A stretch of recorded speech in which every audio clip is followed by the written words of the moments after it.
Experience senior living inside Chennai from Elements starting at rupees 85 lakhs. Call 9790399039.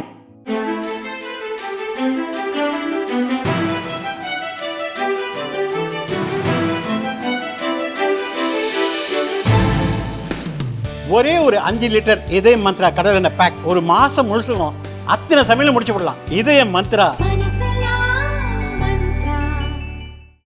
போற்றுதலுக்கும் வணக்கத்திற்கும் உரிய எழுந்தருளி இருக்கின்ற காமாட்சிபுரி ஆதீனம் குருமகா சன்னிதானம் அவர்களுக்கும், இங்கே வருகை தந்து சிறப்பித்த தவத்திரு குமரானந்த சுவாமிகள் அவர்களுக்கும், நம்முடைய திருச்சி மதி சுவாமிகள் அவர்களுக்கும், சுவாமி யுக்தானந்தா அவர்களுக்கும் என்னுடைய வணக்கத்தை தெரிவித்துக் கொள்கிறேன். திருப்பூர் மாவட்ட இந்து மக்கள் கட்சியின் சார்பிலே, இந்த மாவட்ட இந்து மக்கள் கட்சியின் சார்பிலே முப்பெரும் விழாவாக இன்றைக்கு இந்த திருவிழா நடைபெற்று கொண்டிருக்கிறது. முதலில் ஆபரேஷன் சிந்தூர் இராணுவ நடவடிக்கையிலே ஈடுபட்டு அதிலே வெற்றி பெற்றிருக்கிறார்கள். அந்த வெற்றி கொண்டாட்டம். அதே போல நம்முடைய சிவபக்தர்களின் மாநாடு, மணி விழா, இப்படி முப்பெரும் விழாவாக இங்கே நடைபெற்று கொண்டிருக்கிறது. இந்த நிகழ்ச்சியை ஏற்பாடு செய்தவுடனேயே ஏற்கனவே மணி விழாவை இங்கே நடத்த வேண்டும் என்று நம்முடைய இந்த மாவட்டத்தினுடைய பொறுப்பாளர்கள் திரு வேலு, நம்முடைய ராஜேஷ் கண்ணன், நம்ம சரவணன் மற்றும் இங்கே இருக்கக்கூடிய இந்து மக்கள் கட்சியினுடைய தளபதிகள் அத்துணை பேருமே விருப்பப்பட்டார்கள். ஆனால் அந்த நேரத்திலே அவர்களுக்கு வாய்ப்பு கொடுக்க முடியவில்லை.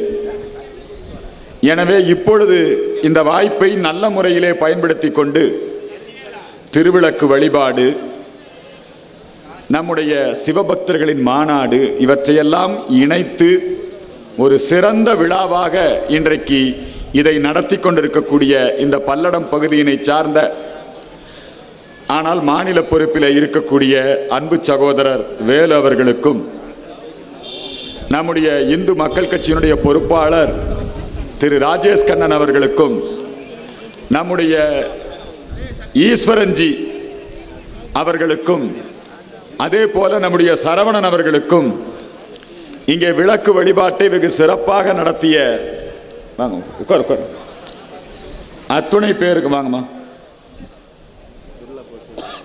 நான் சொல்லிக்கிறேன். இந்து ஜனநாயக பேரவையின் தேசிய தலைவி வருகை தருகிறார். அவரை வருக வருக என அன்போடு அழைக்கின்றோம். இந்த இந்து ஜனநாயக பேரவை அண்ணாதுரை சாதாரணமான ஆள் இல்லை. அந்த காலத்திலிருந்து நம்ம சிசியன் ராமநாதபுரம் தொண்டி, அங்கே மிகப்பெரிய படகு போட்டி நடத்துவார். படகு போட்டி மட்டுமல்ல, அந்த தொண்டி அந்த பகுதியிலே வெகு சிறப்பாக இந்து சமுதாயத்திற்காக குரல் கொடுப்பவர், இந்து மக்கள் கட்சியினுடைய பொறுப்பாளராக இருந்தவர்.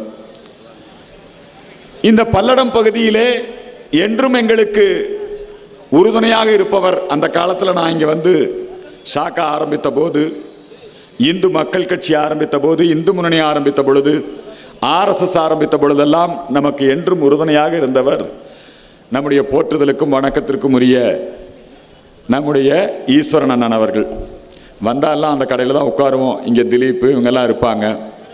இந்த நிகழ்ச்சியை இங்கே சிறப்பாக நடத்தணும்னு சொன்ன உடனேயே நம்ம கராத்தே வசந்த்ஜி திருப்பூர், அவர் எப்பொழுதுமே 2 நிகழ்ச்சியை ரொம்ப சிறப்பாக நடத்துவார். குடியரசு தின பேரணி மற்றும் கிருஷ்ண ஜெயந்தி, இந்த விழாக்களை எல்லாம் வெகு சிறப்பாக நடத்தக்கூடியவர் நம்முடைய இந்து மக்கள் கட்சியினுடைய இளைஞரணி பொறுப்பாளர் திரு வசந்த்ஜி அவர்கள். அதே போல இந்த திருப்பூர் மாவட்டத்தினுடைய பொறுப்பாளராக இருக்கக்கூடிய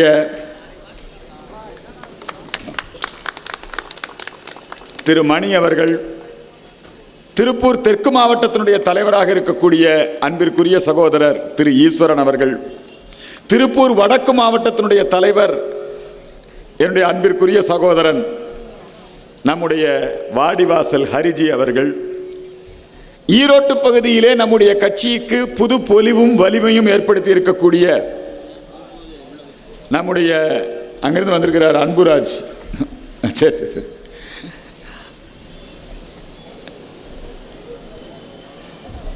இப்படி இந்த நிகழ்ச்சி வெகு சிறப்பாக நடைபெறுவதற்கு அனைத்து வகையிலும் எல்லோரும் மிக தீவிரமாக ஒத்துழைப்பு கொடுத்திருக்காங்க. ஏன் சிவபக்தர் மாநாடு? நான் ஏற்கனவே நிறைய சிவனடியார் திருக்கூட்டத்திலே பங்கெடுத்துக் கொண்டிருக்கிறேன். திருமுறை முற்றோதல் நிகழ்ச்சிகள், திருவாசகம் முற்றோதல் நிகழ்ச்சிகள், நம்முடைய சிவ தாமோதரன் ஐயா அவர்கள் நடத்தக்கூடிய நிகழ்ச்சி, 63 உலாக்கள், இப்படி தமிழகம் முழுக்க திருமுறை மாநாடுகளை நடத்துவது, இப்படி சிவப்பணியிலே என்றுமே இந்து மக்கள் கட்சி ஈடுபட்டு வருகிறது.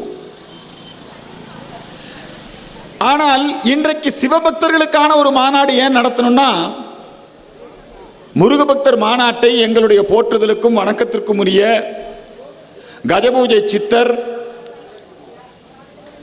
கௌமார திருமடம், சிரவை ஆதீனம், நம்முடைய சுந்தர சுவாமிகள் அவர்கள் உலக அளவிலே பல முறை முருக பக்தர்கள் மாநாட்டை நடத்தினார். அதெல்லாம் பக்தி மாநாடு.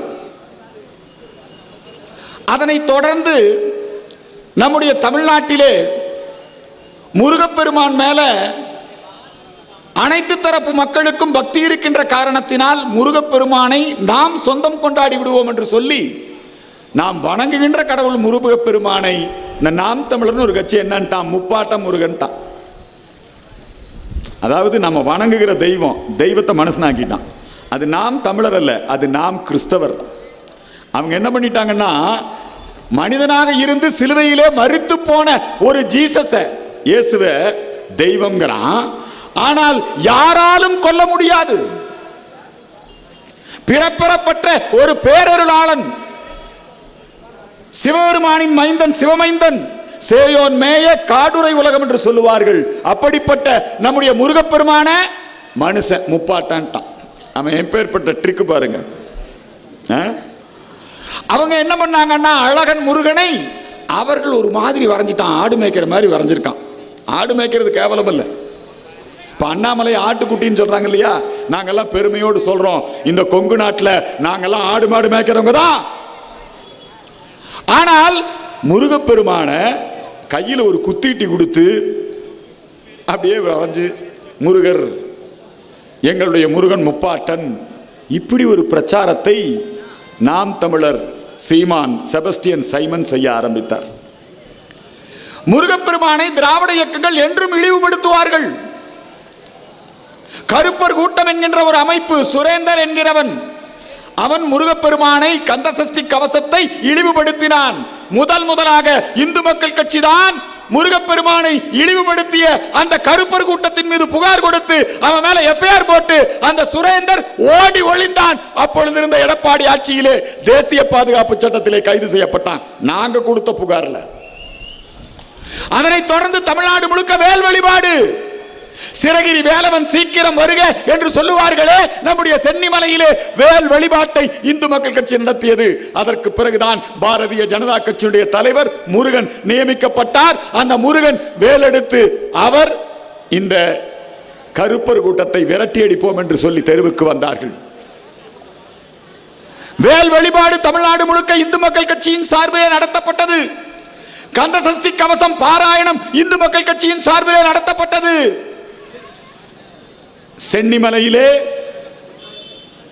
சென்னிமலையை கல்வாரி மலையாக மாற்றுவேன். சென்னிமலை சிவன் மலை அல்ல, முருகன் மலை அல்ல, அது இயேசுமலை என்று சொன்ன பொழுது அங்க இருக்கிற அருண், அப்பொழுது அங்கே இருக்கக்கூடிய இந்து மக்கள் கட்சியுடைய பொறுப்பாளர்கள் எல்லாம் அங்கே ஒரு மிகப்பெரிய எழுச்சியை உருவாக்கினார்கள். இந்து முன்னணி பேரியக்கம் ஒரு மிகப்பெரிய கூட்டத்தை நடத்தியது. முருக பக்தர்களின் கூட்டம். தமிழகமே திரும்பி பார்த்தது. உடனே நம்முடைய சேகர் பாபுவுக்கு பயம் வந்து விட்டது. சேகர் பாபு என்ன பண்ணார் தெரியுமா? நீங்க என்ன முருகன் மாநாடு நடத்துறீங்க? நாங்க திமுக ஆட்சி, எங்க அறநிலையத்துறை பழனி முருகன் திருக்கோவில் சார்பாக முத்தமிழ் முருகன் மாநாடு ஏற்பாடு செய்தார்கள். அவங்க நோக்கம் என்னன்னா, முருகன் வேற, சுப்பிரமணியம் வேற, முருகன் வேற, கந்தன் வேற, முருகன் தமிழ் கடவுள், அவர் இந்து கடவுள் இல்ல. முருகன் சனாதன தர்மத்திற்கு சொந்தமானவன் அல்ல என்று பல்வேறு விதமான குழப்பங்களை ஏற்படுத்தக்கூடிய வகையிலே ஒரு முயற்சியை அன்றைக்கு அறநிலையத்துறை எடுத்தது. அதை முறியடிக்க வேண்டும் என்பதற்காக சுவாமிமலையிலே முருக பக்தர்களின் சூரசம்ஹார மாநாட்டை முதலாக நடத்தியது இந்து மக்கள் கட்சி. சுவாமிமலையிலே முருக பக்தர் மாநாட்டை நம்ம நடத்தினோம். அன்றைக்கு பாரதிய ஜனதா கட்சியினுடைய பொறுப்பாளராக இருந்த பேராசிரியர் சீனிவாசன் எச் ராஜா, அன்றைக்கு நம்முடைய மிகப்பெரிய முக்கியமான தலைவர்கள் எல்லோரும் பங்கெடுத்துக் கொண்டு அந்த சூரசம்ஹார மாநாடு தமிழகத்திலே ஒரு திருப்புமுனை ஏற்படுத்தியது. அதனைத் தொடர்ந்து திருப்பரங்குன்றம் மலை, சிக்கந்தர் மலை, அந்த திருப்பரங்குன்றம் மலையிலே நாங்கள் ஆடுகளை வெட்டுவோம் என்று வந்தார்கள். இஸ்லாமிய மதவெறி அமைப்பை சார்ந்தவர்கள் அதை கண்டித்து பல்வேறு நிகழ்ச்சிகளை நடத்தினோம். இந்து முன்னணி பேரியக்கத்தின் சார்பிலே முருக பக்தர்களின் மாநாடு நடைபெற்றது. அந்த மாநாடு தமிழக அரசியல் வரலாற்றிலே ஒரு திருப்புமுனை ஏற்படுத்தியது. எப்படி அங்கொன்றும் இங்கொன்றுமாக நாங்கள் நடத்திய நிகழ்ச்சி முருக பக்தர் மாநாடாக மதுரையிலே மிகப்பெரிய அளவிலே வெற்றி பெற்றதோ, அதே போலத்தான் இன்றைக்கு சிவபக்தர்களை ஒருங்கிணைக்க வேண்டும் என்பதற்காக இந்த திருப்பூரிலே, இந்த பல்லடம் பகுதியிலே நாங்கள் சிவபக்தர்கள் மாநாட்டை நடத்துகிறோம். எது எடுத்தாலும் இந்து மக்கள் கட்சி தான் ஃபர்ஸ்ட். இந்த சிவபக்தர்கள் மாநாடு மாவட்டந்தோறும் நடத்தப்படும். நிறைவாக திருவண்ணாமலையிலே அகிலமே திரும்பி பார்க்கக்கூடிய வகையிலே லட்சக்கணக்கான சிவபக்தர்களை ஒருங்கிணைத்து மாபெரும் மாநாட்டை இந்த தேர்தலுக்கு முன்பாக நடத்த இருக்கிறோம். ஒவ்வொன்றா இந்து இல்லைன்னு சொல்லிட்டு வர்றான். தமிழன் இந்து இல்ல, முருகன் இந்து இல்ல, வள்ளலார் இந்து இல்ல. வள்ளலார் வாடிய பயிரை கண்ட போதெல்லாம் வாடி நின்ற வள்ளலார், சன்மார்க்க சங்கம் தந்த வள்ளலார், அந்த வள்ளலார் இந்து அல்ல. நம்முடைய தெய்வ புலவன் திருவள்ளுவன் இந்து அல்ல. எக்காலத்திற்கும் பொருந்தக்கூடிய தமிழ்மறை திருக்குறளை தந்த நம்முடைய வள்ளுவன், கடவுள் வாழ்த்தோடு 10 பாடல்களோடு திருக்குறளை கொடுத்த நம்முடைய வள்ளுவனை இந்து அல்ல. வள்ளுவனை பாதிரியார் மாதிரி வெள்ளை டிரெஸ்ல போட்டு வச்சிருந்தான் திமுக காரன். அந்த வள்ளுவர் சிலை தஞ்சை, அதுக்கு பக்கத்துல பிள்ளையார்புரம்னு ஒரு இடம். அந்த வள்ளுவர் சிலை மேல எவனோ ஒருத்தன் மைய ஊத்திட்டு போயிட்டான், அசிங்கப்படுத்திட்டு போயிட்டான். இந்து மக்கள் கட்சியின் சார்பிலே அங்கே சென்ற நாங்கள் அந்த வள்ளுவன் சிலையை தூய்மைப்படுத்தி அந்த வள்ளுவன் சிலைக்கு அபிஷேகம் செய்து ருத்ராட்சம் அணிவித்து காவியாடை அணிவித்து வள்ளுவனையே இந்துவாக, அந்த சதி திட்டத்தை, வள்ளுவரை கிறிஸ்துவராக மாற்றுவதற்கு ஒரு பெரிய சதி திட்டத்தை செய்து கொண்டிருந்தார்கள் திராவிடர் கழகத்தை சார்ந்தவர்கள். அந்த சதி திட்டத்தை முறியடித்தது இந்து மக்கள் கட்சி. வள்ளுவருக்கு காவியாடை அணிவித்து இந்த நாட்டில் இருக்கக்கூடிய இந்து விரோதிகளை கதறவிட்டது இந்து மக்கள் கட்சி. என்ன இந்து மக்கள் கட்சியின் சாதனை? இலங்கையிலே தமிழன், அந்த ஈழத்தமிழர் பிரச்சனையை, இது வெறும் 8 கோடி தமிழர்களின் பிரச்சனை அல்ல, உலகெங்கிலும் இருக்கக்கூடிய 120 கோடி இந்துக்களின் பிரச்சனை. இமயம் முதல் ஈழம் வரை இந்த நாடு இந்து நாடு, சந்திர சூரியர் உள்ளவரை இந்த நாடு இந்து நாடு. அங்கே ஈழத்திலே சிந்துவது இந்து ரத்தம். இந்து மக்கள் கட்சி தான் அந்த லீடு கொடுத்தது. இந்து மக்கள் கட்சியுடைய சாதனைகள் 1 2 என்று சொன்னால், இன்றைக்கு தமிழர்களை இந்து சமுதாயத்திலே இருந்து பிரிக்கக்கூடிய சதி திட்டத்தை திராவிட இயக்கங்கள், கிறிஸ்தவ அமைப்புகள் செய்து கொண்டிருக்கிற பொழுது அந்த சதி திட்டத்தை எல்லாம் முறியடிக்கக்கூடிய வேலையை இந்து மக்கள் கட்சி செய்து கொண்டிருக்கிறது. திராவிட இயக்கங்கள் அவர்கள் பதவிக்கு வந்த பிறகு, அண்ணாதுரை அவர் பதவிக்கு வந்த பிறகு நம்முடைய பள்ளி கல்விக்கூடங்களிலே அப்பெல்லாம் என்ன சொல்லிக் கொடுப்பாங்க? அன்னையும் பிதாவும் முன்னறி தெய்வம். பள்ளிக்கூடத்தில் நீதி போதனை வகுப்பு சொல்லிக் கொடுத்தாங்களா? பள்ளிக்கூடத்தில் ஔவையார் இருந்தாங்களா? பள்ளிக்கூடத்தில் அருணகிரிநாதர் இருந்தாரா? பள்ளிக்கூடத்தில் நம்முடைய இந்து சமயம் நீதி போதனை வகுப்புகள் இருந்தது. எப்பொழுது இந்த திராவிட இயக்கங்கள் வந்ததோ அதன் பிறகு கொஞ்சம் கொஞ்சமாக கம்பராமாயணம் இருந்தது. இந்த திமுக காரன் பதவிக்கு வந்த உடனே அந்த காலத்திலேயே கம்பராமாயணத்திற்கு போட்டியாக ராவண காவியத்தை பாடமாக வைத்தான். தமிழனுக்கு, இந்துக்களுக்கு இந்த இப்பிறவிக்கு 2 மாதரை சிந்தையாலும் தொடர் என்று சொன்ன ஸ்ரீராமன் நமக்கு தெய்வம். இந்த பூமி ராமனின் பூமி, கண்ணனின் பூமி, இது மகாபாரத பூமி, ராமாயண பூமி, இந்த தமிழர் பூமி, சங்கத்தமிழர் பூமி. ராமன் அவதரித்த அயோத்தியிலே கூட ராமன் பெயரிலே நாடு கிடையாது. தெரிந்து கொள்ளுங்கள் தமிழர்களே, இந்துக்களே, இந்த ராமநாதபுரம் என்று சொல்லி ராமன் நாடு என்று சொல்லி இருக்கக்கூடிய ஒரே பூமி இந்த தமிழர் பூமி தான், ராமநாதபுரம் மாவட்டம். இல்லையா? ராமனுக்கு இவன் சொல்றான், ராமன் வடநாட்டு கடவுள், விநாயகர் வடநாட்டு கடவுள், பாலும் தெளிதேனும் பாகும் பருப்பும் இவை நாளும் கலந்துனக்கு நான் தருவேன், கோலம் செய் துங்க கரிமுகத்து தூமணியே நீ எனக்கு சங்கத்தமிழ் மூன்றும் தாய் என்று சொல்லி முதற் சங்கம், இடைச்சங்கம், கடைச்சங்கம் என்று சொல்லக்கூடிய அந்த சங்க காலத்திலே இயற்றப்பட்ட அந்த சங்கத்தமிழ் நூல்களை எல்லாம் எங்கள் அவ்வை பாட்டி தமிழ் மூதாட்டி சரஸ்வதியின் அவதாரம் யார்கிட்ட கேட்கிறா? பிள்ளையார் கிட்ட கேட்கிறா. இவன் சொல்றான், பிள்ளையார் வடநாட்டு கடவுள், பிள்ளையார் ஆரிய கடவுள். ஆரியன் வேற, திராவிட வேற. இத்தகைய சதித்திட்டங்களை எல்லாம் திராவிட முன்னேற்ற கழகம் அவர்கள் ஆட்சி பொறுப்பில் இருந்த பொழுதெல்லாம் பள்ளி மாணவர்களுக்கு இந்து சமயத்தை, தமிழர் சமயத்தை சொல்லிக் கொடுக்காமல் ஏமாற்றினார்கள். முஸ்லிம்களுக்கு மதரசா கல்வி, அதிமுகவாக இருந்தாலும் திமுகவாக இருந்தாலும் முஸ்லிம்களுக்கு மதரசா கல்வி. அவர்கள் அரபி படிக்கலாம், உருது படிக்கலாம், குரான் படிக்கலாம். அந்த கல்வி நிலையங்களுக்கு அரசாங்கம் பணம் கொடுக்கும், கட்டிடம் கட்டி கொடுக்கும். கிறிஸ்தவர்களுக்கு பைபிள் கல்வி, அவர்கள் பைபிளை அவர்கள் பிரச்சாரம் செய்யலாம். ஆனால் இந்துக்களுக்கு இந்து கல்வி கிடைக்காமல், சமய கல்வி கிடைக்காமல் ஏமாற்றியது இந்த திராவிட இயக்கங்கள். இந்துக்களுக்கு இந்து சமய கல்வி கொடுக்க வேண்டும் என்பதற்காகத்தான், அதை வலியுறுத்தித்தான் உண்மையான வரலாறுகள். ஒரு முஸ்லீமிட்ட போய் உன் மதம் என்னன்னா தெளிவா சொல்லுவான், ஒரு கிறிஸ்தவங்கிட்ட போய் உன் மதம் பைபிள் என்னன்னா சொல்லுவான். ஏன்னா அவனுக்கு சொல்லிக் கொடுக்கப்பட்டிருக்கு. இந்துக்கள் கிட்ட வந்து யாராவது உன்னுடைய இந்து சமயம் குறித்து 4 வார்த்தை சொல்லுன்னா அவனுக்கு சினிமா தெரியும், அவனுக்கு அரசியல் கட்சி தெரியும். நம்ம குழந்தைகளுக்கு யார் நம்முடைய இந்து சமயத்தை சொல்லிக் கொடுப்பது? சொல்லிக் கொடுக்க வேண்டிய அரசாங்கம் இந்து சமய விரோத அரசாங்கமாக இருக்கிறது. பள்ளி பாடத்திட்டங்களிலேயே நம்முடைய இந்து கடவுளை இழிவுபடுத்தக்கூடிய வரலாறுகள் திணிக்கப்படுகிறது. இதையெல்லாம் மாற்றி அமைக்க வேண்டும் என்பதற்காகத்தான் இந்து மக்கள் கட்சி இன்றைக்கு தமிழகத்திலே களப்பணி ஆற்றிக் கொண்டிருக்கிறது. நம்முடைய கோயில்களுக்கு அரசாங்கம் நிர்வாகத்தில் இருக்கிறது, இந்து சமய அறநிலையத்துறை. இன்னைக்கு நம்முடைய சேகர் பாபு அவர்கள் மார்தட்டிக் கொள்ளுகிறார்கள், எங்கள் ஆட்சியிலே தான் அதிகமான கும்பாபிஷேகம், எங்கள் ஆட்சியிலே தான் அதிகமான திருப்பணிகள். ரொம்ப நுணுக்கமா திமுகவுக்கு அவர்கள் ஏதோ இந்து சமயத்திற்கு சேவை செய்வது போல ஒரு மிகப்பெரிய பிரச்சாரத்தை செய்து கொண்டிருக்கிறார். உண்மையில ஒரு மசூதியை புனரமைக்க வேண்டும் என்று சொன்னால் அரசாங்கம் பொது நிதியிலே இருந்து அவர்களுக்கு நிதி உதவி செய்கிறது. மசூதிக்கு பொது நிதி. ரம்ஜான் நோன்பு வந்தா அவர்களுக்கு தானிய கிடங்கிலே இருந்து, அரசாங்கத்தினுடைய தானிய கிடங்கிலே இருந்து தானியங்கள் வழங்கப்படுகிறது.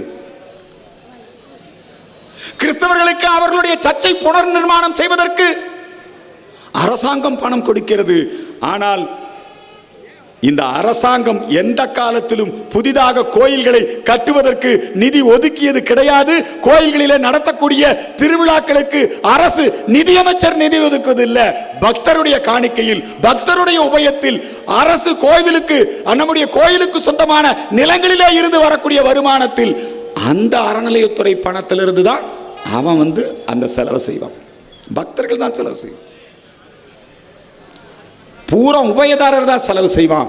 ஒரு பைசா கூட இன்னைக்கு இந்த அரசாங்கத்திற்கு எந்த விதமான மூலதனமும் இல்லாமல் வருமானம் கொடுக்கக்கூடிய விஷயம் 2 தான். ஒன்று டாஸ்மாக் சாராய கடை மூலமாக வருமானம், இன்னொன்று இந்த கோயில் அறநிலையத்துறை மூலமாக வரக்கூடிய வருமானம்.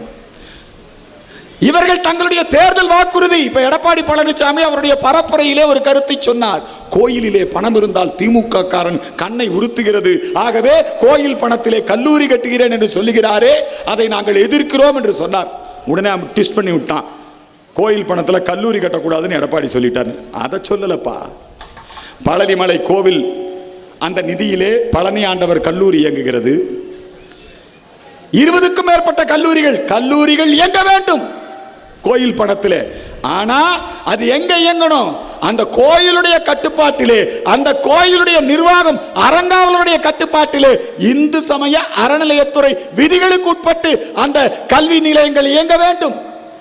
இந்து சமயம் பரப்பப்பட வேண்டும். ஆனா இவர் என்ன பண்றாருன்னா, மயிலாப்பூர் கபாலீஸ்வரர் கோயில் பணத்தை எடுத்து கொளத்தூர் தொகுதியில மு.க. ஸ்டாலின் தொகுதியில் போய் கல்லூரி கட்டுவேன் என்று திமுக கட்சி விளம்பரத்துக்கு, உன்னுடைய தேர்தல் வாக்குறுதிக்கு நீ நம்முடைய கோயில் பணத்தை பயன்படுத்துவதைத்தான் நாங்கள் எதிர்க்கின்றோம்.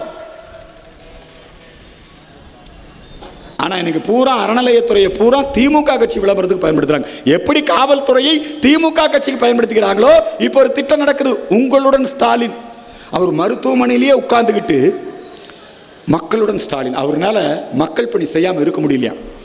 முழுக்க போட்டோ ஷூட் இல்லையா? என்ன சொல்றது? படம் எடுக்கிறது, விளம்பரம் தேடிக்கிறது. இந்த வேலை தான் இன்னைக்கு மு.க. ஸ்டாலின் செஞ்சுட்டு இருக்கிறாரு. இத்தனை நாள் இந்த 4 வருஷமா நீ மக்களுடன் இல்லாம எங்க போன? மக்களுடன் ஸ்டாலின் அப்படிங்கிற ஒரு நிகழ்ச்சி வச்சு இந்த ஜமாபந்தி நடத்துவாங்கல்ல, அதேதான். மக்களுடன் முதல்வர்னு போடு. பாரத பிரதமர் நரேந்திர மோடி பிரதான் மந்திரி வீடு கட்டும் திட்டம் இல்லையா? பிரதான் மந்திரி காப்பீட்டு திட்டம், பிரதம மந்திரி காப்பீட்டு திட்டம், பிரதம மந்திரி வீடு கட்டும் திட்டம். ஆனா இவரு மு.க. ஸ்டாலின் மக்களுடன். இவங்க கட்சி விளம்பரம். இந்த தேர்தல் பக்கத்தில் வருது இல்லையா? எல்லா அதிகாரியும் போய் வீடு வீடா போ, ஓரணியில் தமிழகம், மகளிர் உரிமை தொகை நீங்கள் யாருக்கு கிடைக்கவில்லை, இப்ப நாங்க கொடுக்கிறோம், நாங்க கணக்கெடுக்க வந்திருக்கிறோம், வாங்க. ஓட்டு போடுவதற்கு, மக்களிடையே தேர்தல் பரப்புரை செய்வதற்கு அரசு எந்திரத்தை முழுமையாக பயன்படுத்திக் கொள்ளக்கூடிய அந்த யுக்தியை, விளம்பரம் தேடக்கூடிய யுக்தியை நீதிமன்றம் தடை செய்யணும். அதனாலதான் நீதிமன்றம் என்ன பண்ணிருக்குன்னா, இந்த ஆதார் கார்டை வச்சுட்டு ஓடிபி கேட்கலாம் பாருங்க, ஓரணியில் தமிழகம், அதற்கு நீதிமன்றம் தடை விதித்திருக்கிறது. ஏன்னா இவன் கட்சி வேலைக்கு பண்றான். அரசாங்கத்தை மக்கள் சேவைக்கு பயன்படுத்தாமல் அவர் முதலமைச்சராக பொறுப்பெடுத்துக் கொண்ட பொழுது பதவி காப்பு பிரமாணம், ரகசிய காப்பு பிரமாணம் எடுத்துக்குவாங்க இல்லையா? உறுதிமொழி எடுத்துக்குவார். ஆனா அந்த உறுதிமொழியை மீறக்கூடிய வகையிலே இன்றைக்கு அரசு எந்திரத்தை, காவல்துறையாக இருந்தாலும், வருவாய்த்துறையாக இருந்தாலும், பத்திரப்பதிவு துறையாக இருந்தாலும், மின்சாரத்துறையாக இருந்தாலும், மின்சாரத்துறைனா என்னன்னா திமுக மாநாட்டுக்கு கொக்கி போட்டு மின்சாரம் எடுத்துக்கலாம், அதுதான் மின்சாரத்துறை இல்லையா? காவல்துறை என்ன? பிஜேபிக்கார மேல வழக்கு போடு, இந்து மக்கள் கட்சிக்கார மேல வழக்கு போடு, நிகழ்ச்சி நடத்துவதற்கு அனுமதி கொடுக்காத. எந்த நிகழ்ச்சி நடத்தினாலும் நாங்க நீதிமன்றம் போய் தான் வரணும். இப்ப இந்த நிகழ்ச்சி நடத்தலாம் அப்படின்னு நாங்க முயற்சி எடுத்தோம். நம்முடைய சரவணன், ராஜேஷ்குமார், பல்லடம் நகரத்தினுடைய தலைவர் சதீஷ்குமார், நகரத்தினுடைய பொருளாளர் அன்பு சகோதரர் சுரேஷ், இந்த நகரத்தினுடைய இளைஞரணி தலைவர் சக்திவேல், இளைஞரணி துணைத் தலைவர் திரு தருண், இவங்கெல்லாம் ஒரு பெரிய முயற்சி எடுத்தாங்க. அனுமதி கொடுப்பாங்களா மாட்டாங்களா? நீதிமன்றத்துக்கு போய் தான் வரணுமா? இப்ப ஓரணியில் தமிழகம் திமுக நடத்துது. மக்களை காப்போம், தமிழகம் மீட்போம் எடப்பாடி பழனிசாமி நடத்துகிறார். அதிமுக பாஜக கூட்டணி பரப்புரை செய்றாங்க.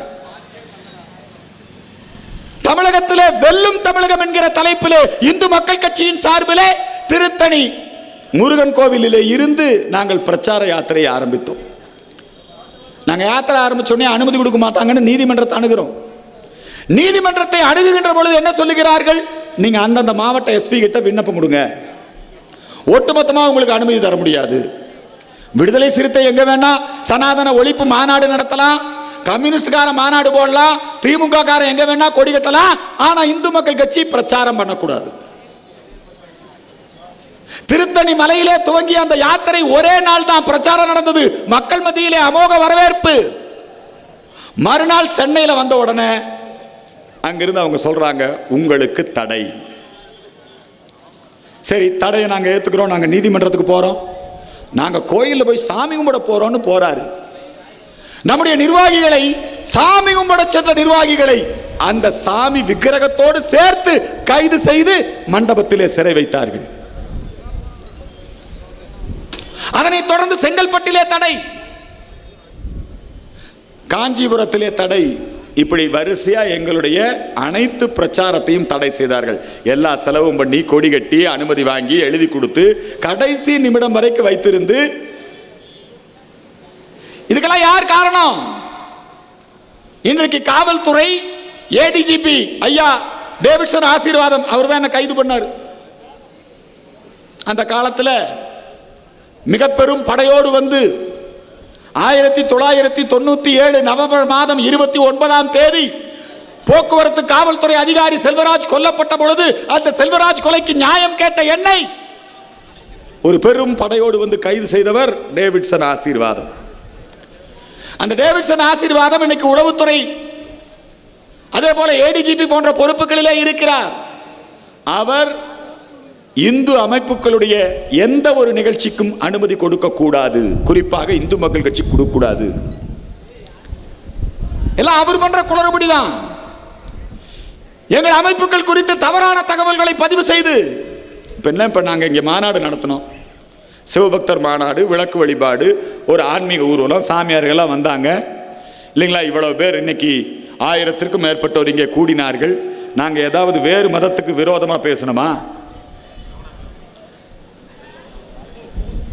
டேவிட்சன் ஆசீர்வாதம் அவருடைய அறிவுறுத்தலின் பேரிலே முருகபக்தர் மாநாட்டிலே பங்கெடுத்துக் கொண்ட எங்களுடைய கௌமாரபுரம் ஆதீனம் சிரவை ஆதீனத்தின் மீது வழக்கு.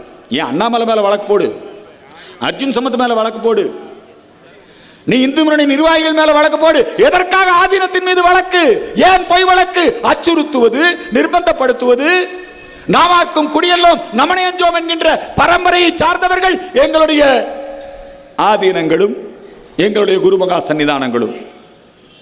இப்ப சேகர்பாபு வச்சு எல்லா ஆதீனங்களுக்கும் ஒரு நிர்பந்தம், காவல்துறையை வச்சு நிர்பந்தம். அதுல ஒரு வகைதான் இன்னைக்கு மதுரை ஆதீனத்தின் மீது ஒரு அச்சுறுத்தல், ஒரு நிர்பந்தத்தை ஏற்படுத்துது. எல்லா வகையிலும் எந்த முறையிலும் திமுக அரசுக்கு விரோதமாக திமுக அரசாங்கத்தினுடைய கொள்கைகளை விமர்சிப்பவர்கள், குற்றத்தை சுட்டிக்காட்டுபவர்கள் யார்? சர்வாதிகாரி. போதை பொருளை ஒழிப்பதற்காக நான் சர்வாதிகாரியாக மாறுவேன் என்று ஸ்டாலின் சொன்னார். இந்து மக்கள் கட்சி வரவேற்றது. இப்ப கூட நாங்க ஒரு வரவேற்பு இந்த தீர்மானத்தில் என்ன போட்டிருக்கோம்னா, திருப்பூர் நகரத்திலே கொடிகாத்த குமரன் குருதி சிந்திய அந்த பூமியிலே கொடிகாத்த குமரனுடைய அந்த நினைவிடத்தினுடைய புகழை சீர்குலைக்கக்கூடிய வகையிலே காங்கிரஸ்காரன் கேட்கல, அங்க இருக்கக்கூடிய எந்த அமைப்பும் போராடல. இந்து மக்கள் கட்சி துவங்கிய காலத்திலிருந்து சொல்லுகிறோம். அங்க மேயரா இருந்தார் ஒருத்தர், அவர் என்ன பண்ணாரு, திமுக கிட்ட நல்ல பேர் வாங்கணுங்கிறதுக்காக ஈவேராம அண்ணாவை அங்கதான் சந்திச்சான்னு சொல்லி அங்க கொண்டு வந்து ஈவேரா சிலை அண்ணா சிலை 2 சிலையும் வச்சுட்டான். முன்னெல்லாம் குமரன் நினைவிடம்னு சொல்லுவோம், இப்ப குமரன் நினைவிடம்னு சொல்ல மாட்டோம். அண்ணா ஈவேரா நடுவில் கருணாநிதி வைக்கிறதுக்கு முயற்சி பண்ணலாம். நல்ல வேலை இந்து மக்கள் கட்சி எதிர்ப்பு தெரிவித்ததுனால கருணாநிதியுடைய சிலை அங்கே வைக்கக்கூடிய முயற்சி முறியடிக்கப்பட்டது. திருப்பூர் குமரனுடைய புகழை மறைப்பதற்கு திராவிட முன்னேற்ற கழகம் செய்யக்கூடிய சதி திட்டத்தை இந்து மக்கள் கட்சி முறியடித்தது. ரயில்வே நிலையத்திற்கு, பேருந்து நிலையத்திற்கு, பழைய பேருந்து நிலையத்துக்கு இவனா தீர்மானம் நிறைவேற்றி கருணாநிதி பேரை வச்சுட்டான் பழைய பேருந்து நிலையத்துக்கு. ஆனால் புதிய பேருந்து நிலையத்திற்கு எங்களுடைய போராட்டத்தின் காரணமாக, எங்களுடைய அரசியல் நடவடிக்கைகளின் காரணமாகத்தான் நம்முடைய திருப்பூரிலே புதிய பேருந்து நிலையத்திற்கு திருப்பூர் குமரனுடைய பெயர் சூட்டப்பட்டிருக்கிறது. வரவேற்கிறோம். திமுக நல்லது செஞ்சா வரவேற்போம். திருப்பூர் குமரன் பேரை வச்சிருக்கீங்க, வரவேற்கிறோம். அதே போலத்தான் மாண்புமிகு பாரத பிரதமர் நரேந்திர மோடி அவர்கள் இன்றைக்கு கங்கை கொண்ட சோழபுரத்திலே நம்முடைய சனாதன இந்து தர்மத்தின்படி அரசு நடத்திய சோழகுல சக்கரவர்த்தி மாமன்னன் ராஜராஜ சோழனின் புதல்வன் கங்கை கொண்டான், கடாரம் கொண்டான், கடல் கடந்தும் சென்று காவி கொடியை புலிக்கொடியை நாட்டியவன், எல்லா இடத்திலும் நந்தி கொடியை பறக்க விட்டவன் நம்முடைய ராஜேந்திர சோழன். அவருடைய 1000வது திருவாதிரை திருவிழா. என்ன திருவிழா அது? திருவாதிரை. ராஜராஜ சோழனுக்கு சதயம், ராஜராஜ சோழனுக்கு என்ன விழா? சதய விழா. மாமன்னன் ராஜேந்திரனுக்கு திருவாதிரை விழா. அந்த விழாவிலே நம்முடைய பாரத பிரதமர் நரேந்திர மோடி பங்கு கொள்ள வந்திருக்கிறார். வருகிற பொழுதே இந்த திருப்பூருக்கும் பல்லடத்திற்கும் நன்மை செய்வதற்காக இங்கிலாந்து தேசத்தோடு தடையற்ற வர்த்தக ஒப்பந்தம், இங்கிலாந்தோடு தடையற்ற வர்த்தக ஒப்பந்தம், அந்த ஒப்பந்தத்தை ஏற்படுத்திய காரணத்தினால் இன்றைக்கு திருப்பூர் பனியன் தொழில், பல்லடத்திலே இருக்கக்கூடிய பல்வேறு விதமான தொழில்கள், இந்த ஒட்டுமொத்த திருப்பூர் மாவட்டம் பல்வேறு விதமான தொழில், கல்வி, வேலை வாய்ப்புகளை பெறக்கூடிய ஒரு சிறப்பை இன்றைக்கு பாரத பிரதமர் நரேந்திர மோடி நமக்கு ஏற்பாடு செய்து கொடுத்திருக்கிறார். மத்திய அரசு அவ்வளவு நன்மைகளை செய்கிறது நமக்கு. நம்முடைய பாரதிய ஜனதா கட்சி ஏகதா யாத்திரை இந்த திருப்பூர் பகுதியிலே, அப்ப நான் தான் தலைமை, அப்ப பாரத பிரதமர், இப்ப பிரதமர் நரேந்திர மோடி, அப்ப அந்த யாத்திரைக்கு பொறுப்பாளர் நரேந்திர மோடி. நாங்கெல்லாம் இப்படி பல்லடத்துக்கு கேரள மாநில பிஜேபி அவங்க ஏகதா யாத்திரையை அவங்க அங்க நிறைவு செய்யறாங்க வாளையார் செக் போஸ்ட்ல. அந்த இடத்துல போய் என்னுடைய தலைமையிலே நாங்கள் மிகப்பெரிய அந்த ஏகதா யாத்திரைக்கு வரவேற்பு. அப்போதைய தலைவர் முரளி மனோகர் ஜோஷி.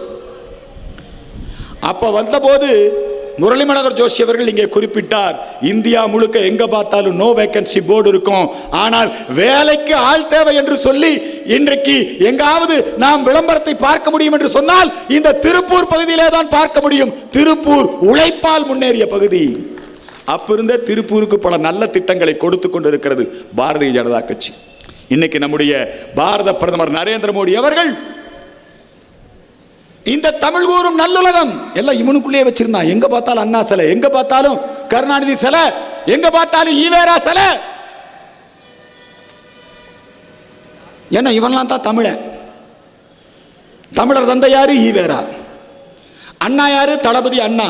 தமிழின தலைவர் யாரு? கருணாநிதி. அப்ப எங்க முத்துராமலிங்க தேவர் எங்கடா? எங்க பாபு சிதம்பரம் பிள்ளை எங்கே? எங்கள் மாமன்னன் ராஜராஜ சோழன் எங்கே? அவங்கெல்லாம் ஜாதி தலைவர். அவங்கெல்லாம் யாரு? ஜாதி தலைவர். இவெல்லாம் திருமாவளவன், சீமான் இல்லையா? அவெல்லாம் தேசிய தலைவர், தமிழ் தேசிய தலைவரா சீமான். நான் சீமானை கேட்கிறேன், உனக்கும் தமிழ் தேசியத்துக்கு என்னடா சம்பந்தம்? நீ போய் குண்டு வச்ச பாட்சாவை போய் நீ என்ன பேசுற? அப்பாங்கிற, தகப்பான்னு கூப்பிடுற குண்டு வச்ச பாட்சாவை.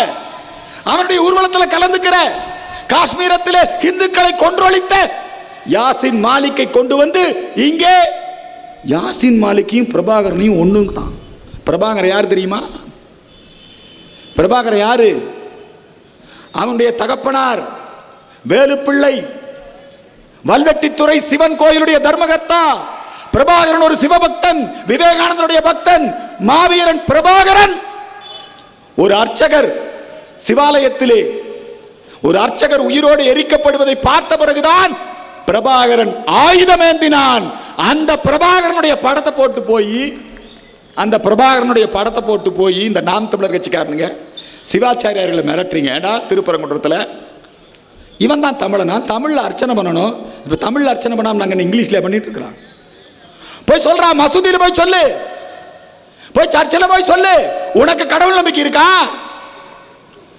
இந்த நாம் தமிழர் என்கிற அமைப்பு கிறிஸ்தவ அமைப்பு, பிரிவினைவாத அமைப்பு, பயங்கரவாத அமைப்பு. ஆடு மாடுகளுக்கு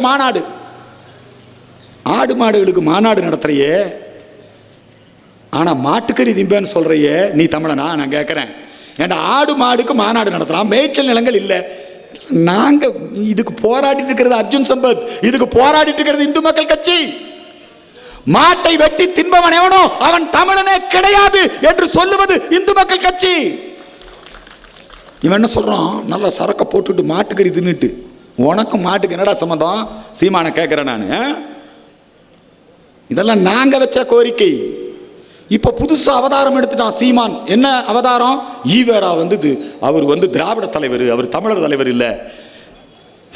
இந்த 40 வருஷமா அர்ஜுன் சம்பத் என்ன ஈவேரா குறித்து பேசினாரோ, என்ன திராவிட இயக்கம் குறித்து பேசினாரோ, அதைத்தான் இன்னைக்கு நீ எடுத்து பேசிட்டு இருக்கிற. நீ ஒன்னும் பெரிய திராவிடத்தை ஒழிக்க முடியாது.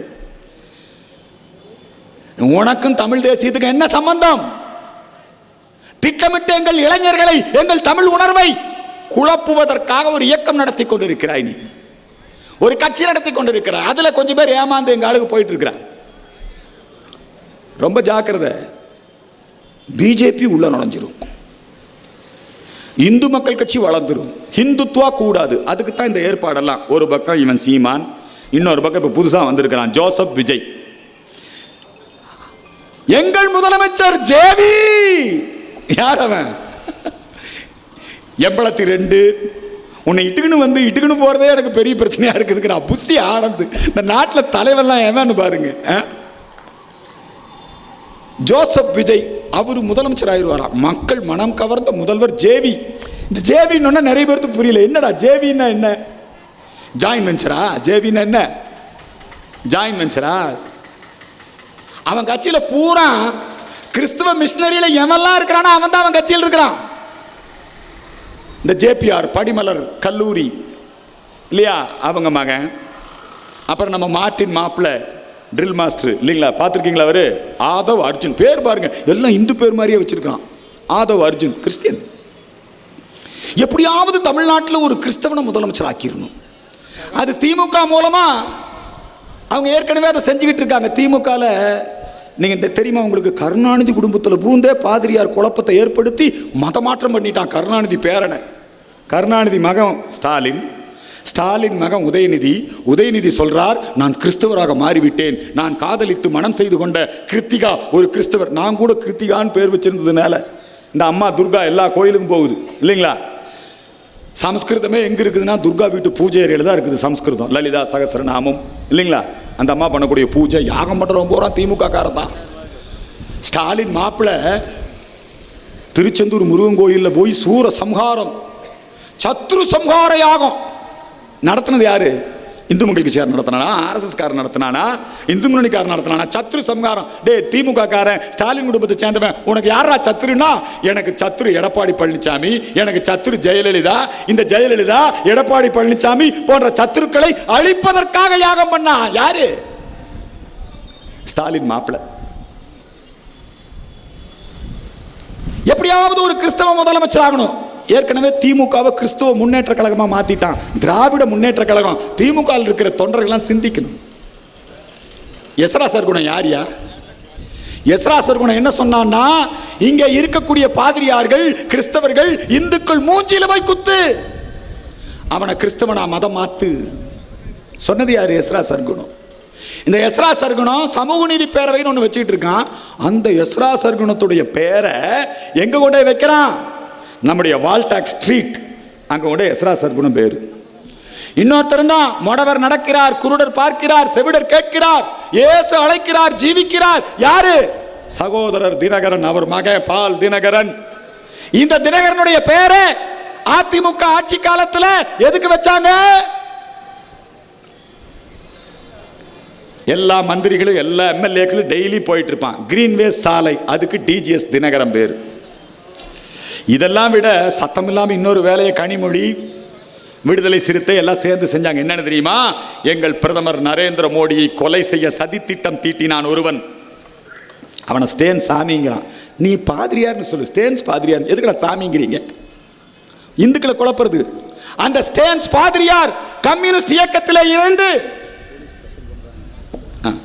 அந்த ஸ்டேன்ஸ் பாதிரியார் கம்யூனிஸ்ட் கட்சியிலே இணைந்து பீகாரிலே அங்கே நக்சல் இயக்கத்தை வளர்த்து பல மக்களை கொன்று குவித்து, அந்த ஸ்டேன்ஸ் பாதிரியார் தன்னுடைய 70வது வயதிலே நரேந்திர மோடியை கொலை செய்வதற்கு சதித்திட்டம் தீட்டி அதிலே கைது செய்யப்படுகிறார். அந்த பாதிரியார் சிறையில் இருக்கும் போது இறந்து போகிறார். பாதிரியார்கள் எரிக்கிற வழக்கம் இல்லை. அவருடைய அஸ்தின்னு ஒன்றை கொண்டு வந்து தமிழ்நாடு முழுக்க ஊர்வலம் போய் எவ்வளவு பெரிய ஏமாற்று வேலையை செய்தார்கள். இன்றைக்கு திருச்சிக்கு அருகாமையிலே விராதனூர் பகுதியிலே நரேந்திர மோடியை கொலை செய்ய சதித்திட்டம் தீட்டிய அந்த அயோக்கியனுக்கு உருவச் சிலையை திறந்து வைத்திருக்கிறார்கள். கனிமொழி, திருமாவளவன். அப்போ உங்க நோக்கம் என்ன? தமிழ்நாட்டில் என்ன பண்ண போறீங்க? ஏற்கனவே பாரத பிரதமர் நம்முடைய ராஜீவ்காந்தி அவர்களை கொலை செய்ய சதித்திட்டம் தீட்டி அதை இந்த தமிழ் மண்ணிலே நிறைவேற்றினார்கள். சீமான் பேசினான், ராஜீவ்காந்தியை கொன்று புதைத்தோம் என்று பேசினான். காங்கிரஸ்காரனுக்கு வெக்கம் இல்லை, மானம் இல்லை, சூடு இல்லை, சொரணை இல்லை காங்கிரஸ்காரனுக்கு. பெருந்தலைவர் காமராஜரை பேசினா அவனுக்கு என்ன ரோசம் வரும்? எப்பேற்பட்ட கேடுகட்ட காரியத்தை இன்றைக்கு செய்திருக்கிறார்கள். பெருந்தலைவர் காமராஜருக்கு தமிழ்நாடு முழுக்க இருக்கக்கூடிய பிடபிள்யூடி கெஸ்ட் ஹவுஸ்ல இவனுக்கு ஏசி வச்சு கொடுத்தானுங்களா? தமிழ்நாடு முழுக்க பிடபிள்யூடி கெஸ்ட் ஹவுஸ் எந்த காலத்தில் புதுப்பிக்கப்பட்டது? காமராஜர் எல்லா பிடபிள்யூடி கெஸ்ட் ஹவுஸ்லயே தங்கினாரு. பெருந்தலைவர் காமராஜர் கோவைக்கு வந்தால் சின்னசாமி நாயுடு வீட்டிலே தங்குவார். எளிமையான வாழ்க்கைக்கு உதாரணம். தொண்டர்களின் வீடுகளிலே தங்குவார் பெருந்தலைவர் காமராஜர். அந்த காமராஜரை இழிவுபடுத்துகிறார்கள். தமிழ்நாடு முழுக்க அண்ணாதுரை அவர்கள் முதலமைச்சரான பிறகு பொதுப்பணித்துறை அமைச்சராக ஐயா கருணாநிதி அவர்கள் வருகிறார். அண்ணாதுரை, கருணாநிதி, கொஞ்சுமொழி, ரோமாபுரி, குமரி கோட்டம், இந்த கதையெல்லாம் உங்களுக்கு தெரியும். கருணாநிதி அவர்கள் அந்த பிடபிள்யூடி கெஸ்ட் ஹவுஸ் எல்லாத்திலையுமே பின்வாசல் வச்சு கட்டினார். எதுக்கு கட்டினார் தெரியுமா? ஊர் ஊரா போய் நாடகம் போடுவான். கை தட்டுறாங்க பாருங்க. கொஞ்சம் பேருக்கு புரிஞ்சிருக்குது. ஊர் ஊரா போய் நாடகம் போடுவான். சினிமாக்காரங்க அப்படித்தான் இருப்பாங்க. பின்வாசல் வச்சு கெஸ்ட் ஹவுஸ் கட்டுறது யாருங்க? என்ன காமராஜருக்கா வீடு கட்டினீங்க? நீங்க எப்படி கேவலப்படுத்தலாம் பாருங்க. காமராஜரை இழிவுபடுத்துவது இவர்களுடைய திட்டம். அந்த மாதிரி தொடர்ந்து இன்னைக்கு சொல்றான், காமராஜருக்கு நாங்க தான் இடம் கொடுத்தோம். காமராஜருக்கு எங்க இடம் கொடுத்தீங்க?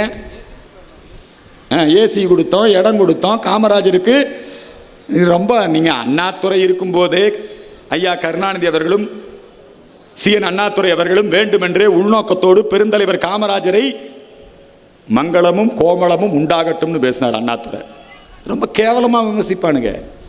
இவனுக்கு வந்து எந்த ஜாதி, எதுல பார்த்தாலே ஜாதி, ஊருகா மாமிம்மா நிர்மலா சீதாராமனை மிக கேவலமாக ஜாதியை சொல்லி இழிவுபடுத்துவது. கிருபானந்த வாரியார் சாமிகள் எப்பேற்பட்ட ஆளு? அந்த வாரியார் சாமிகளையே முதலியார் எங்க ஜாதின்ட்டான். திமுகவையே முதலியார் கட்சின்னு சொல்லிட்டு இருந்தானுங்க. இன்னைக்கு அதெல்லாம் போய் திமுக காரங்கெல்லாம் கொஞ்சம் யோசிக்கணும். இதெல்லாம் நியாயமா? இன்னைக்கு திராவிட முன்னேற்ற கழகம் இன்றைக்கு இத்தகைய காரியங்கள் கிறிஸ்தவ முன்னேற்ற கழகமாக மாறி இருக்கிறது. திராவிட முன்னேற்ற கழகம் இன்றைக்கு கிறிஸ்தவ இஸ்லாமியர்கள் வாக்குகளை நம்பி இருக்கிறது. அதுலதான் அவங்களுக்கு ரொம்ப எடப்பாடி பழனிசாமி என்ன பண்ணாலும் நடக்காதப்பா. மைனாரிட்டிகள் எங்கள் பக்கம். எங்கள் கூட்டணி வலிமையாக இருக்கிறது. கூட்டணியில் என்னென்ன கட்சி எல்லாம் இருக்குப்பா? விடுதலை சிறுத்தை இருக்கு. விடுதலை சிறுத்தை கட்சியை துணிச்சல் இருந்தா தனிச்சு நிக்க சொல்லி பார்க்கலாம். 1% ஓட்டு கூட உங்களுக்கு கிடையாது விடுதலை சிறுத்தைக்கு.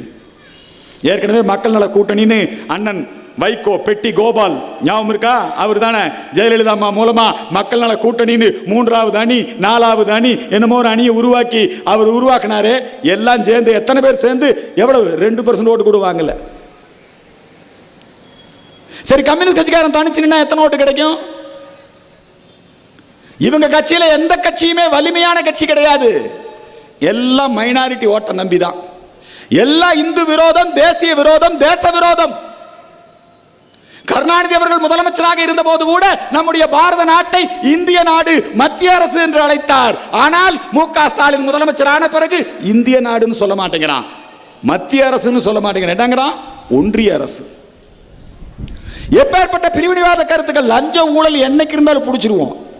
7 கடல் தாண்டி போனாலும் தப்பி ஓடுனா நீரவ் மோடி, அந்த பிராந்தி கடைக்காரன் விஜய் மல்லையா எல்லாம் ஏமாத்திட்டு தப்பி ஓடுனா மோடி எல்லாத்தையும் போய் அவங்களையெல்லாம் அந்தந்த நாட்டு நீதிமன்றத்திலேயே அவர்கள் மீது குற்றம் நிரூபிக்கப்பட்டு அவனுடைய அத்தனை இங்கிருந்து என்னெல்லாம் எடுத்துட்டு போனானோ அதை விட 3 மடங்கு 4 மடங்கு அதிகமாக வசூல் பண்ணி கொண்டு வந்துட்டார். நீ இங்கிருந்து திருடிட்டு எங்கேயும் ஓடி ஒழிய முடியாது. அதை நான் மோடி பார்த்துக்குவாரு, அண்ணாமலை பார்த்துக்குவாரு, ஒன்றும் பிரச்சனை இல்லை. 7 கடல் தாண்டி கொண்டு ஒழிச்சு வச்சாலே அதை எப்படி கொண்டு வர்றங்கிற வித்தை மோடிக்கு தெரியும், அண்ணாமலைக்கு தெரியும். திமுக காரன் திருடிக்கலாம். ஆனா தேச விரோதம், இளைஞர்கள் மனதிலே பிரிவினைவாதம், பயங்கரவாதம், இந்து விரோத எண்ணங்களை விதைக்கிறீர்களே, அதைத்தான் இந்து மக்கள் கட்சி கடுமையாக எதிர்க்கிறது. அதற்காகத்தான் திமுக மீண்டும் ஆட்சிக்கு வரக்கூடாது என்பதற்காக இந்து மக்கள் கட்சி இன்றைக்கு நாங்கள் அதிமுக பாஜக கூட்டணியை மிக வலிமையாக ஆதரிக்கிறோம். மத்தியிலே மோடி, மாநிலத்தில் எடப்பாடி. அந்த கோரிக்கையை வலியுறுத்தி இந்து மக்கள் கட்சி இன்றைக்கு எல்லா இடங்களிலுமே நாங்கள் களப்பணி ஆற்றிக் கொண்டிருக்கிறோம். இந்த சிவபக்தர்கள் மாநாட்டினுடைய நோக்கம் என்ன? சிவபெருமான யார் வேணா இழிவுபடுத்திடலாம். யூடியூப் ரூட்டஸ் என்று சொல்லக்கூடிய ஒரு யூடியூப் அவன் சொன்னான், நடராஜரை கேவலப்படுத்தினான். இன்னைய வரைக்கும் அவன் மேல் நடவடிக்கை எடுக்கல. அதே போல நம்முடைய ஆலயங்களிலே சொத்துக்கள் ஆக்கிரமிப்பு, ஆலயங்களிலே அறங்காவலர் நிர்வாகம்.